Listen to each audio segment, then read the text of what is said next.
Alderdi bakoitzaren emaitza baino askoz gehiago dago jokoan. Nire ustetan dago jokoan aurrera egitea soberanismoaren bidetik edo autonomismoa goitatzea. Eta nire ustez dago jokoan, Lizarra Garasin hasi genuen bidea jarraitu ala ez. Ze niretzako oso garbi dago hauteskunde hauen ostean akordio bat izango dela PNV eta Partido Socialista de Euskadien arteko akordioa.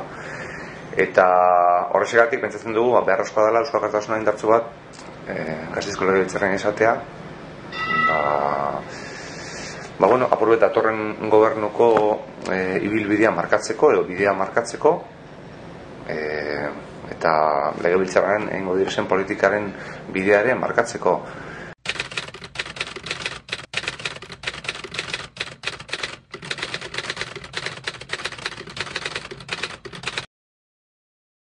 Gobernuan egotea ala ez guretzako ez da importantea. Guretzako importanteena da kondizionatzea ibilbide politikoa. Datorren gobernuaren ibilbide politikoa kondizionatzea. Indartsu basauz, kondizionatu egiten duzu.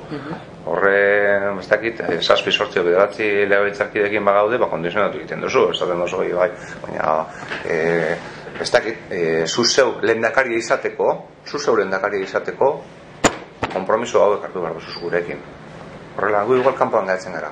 Baina zuzeu lehendakari izateko ibarretxe, konpromiso hauek hartu behar dituzu gurekin. Konpromisa soberanista batzuk, argiak, hori da gure kondizionatzeko nik ikusten duten era bakarra edo ez. Nik uste dut 6 edo 7. Horrek espero ditut. Zenbat aterako ditugu? Nik uste dut 5-tik gora. 5, 6, 7.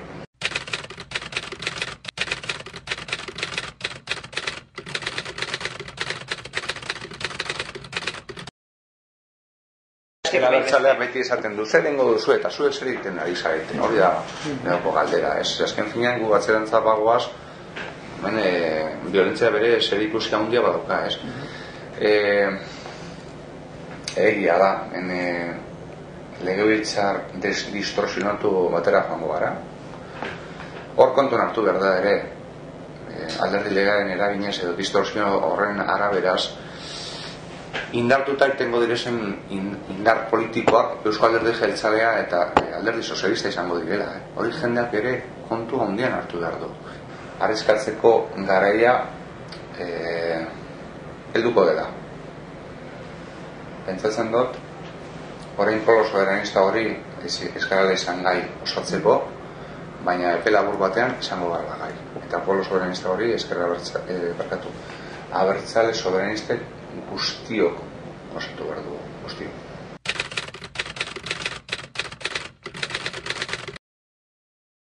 Polo soberanista zer esan nahi dugu, behar dugula, indar metaketa bat, soberanistan arteko indarken metaketa bat, ikuste du gainera, Euskal Herri honetan, gehiengoak garela, ez bakarrik abertzaleak eta soberanistak, abertzaleak eta independentistak. Nik ez dut ulertzen abertzale izatea eta independentista ez izatea, ez?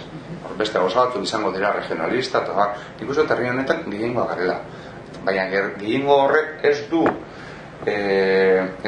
ez dago trasladatuta instituzioetara eta ez dago trasladatuta alderdi politikoek daukagun indarretara. Hori da lortu behar duguna soberanista horregaz. Zer egiteko? Madridi esateko hasta que hemos llegado.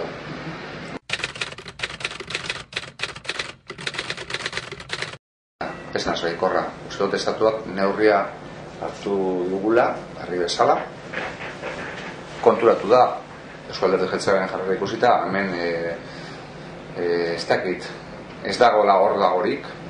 Hemen Euskal Herrian alderdi bat idealizatzen da eta txora ez da eskori pasatu. Konsultaren legea debekatzen da Madrildik eta ez da eskori pasatu. Hori, eta nik uste dut Euskal Alderdi Jeltzaleak hor badaukala bere nola esaten da, errua, erru importante bat daukala. Guk eukiken nuen kriston oportunidade bat konsultarekin aurrera egiteko. Hori izan gure proposamen Eusko Alkartasunarena, baina Urkulluk izan zuena, eta sakabo. Eta duen, neurri hori galdu egin dugu. Espainiar nazio eredu hori inposatzen doa. Eta PNV beste beste jai batzuetan da.